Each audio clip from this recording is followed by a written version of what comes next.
আলাইহি বলি সুবহানাল্লাহ।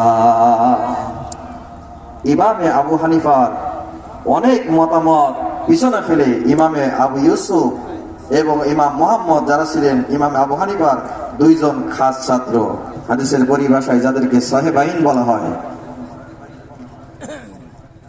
এই আবু ইউসুফ রাহমাতুল্লাহ আলাইহি বললেন, আমার কাছে দলিল আছে। সমস্ত আলেম ওলামারা ডাক দিয়ে বলে, তোমার কাছে যদি দলিল থাকে তাহলে তুমি দলিল পেশ করো।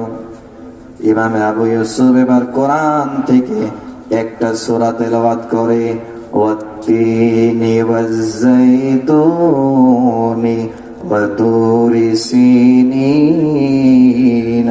ওয়া হাযাল বালাদিল আমিন লাকাদ খালাকনাল বাদরা ফি আহসানি তাকওয়িম।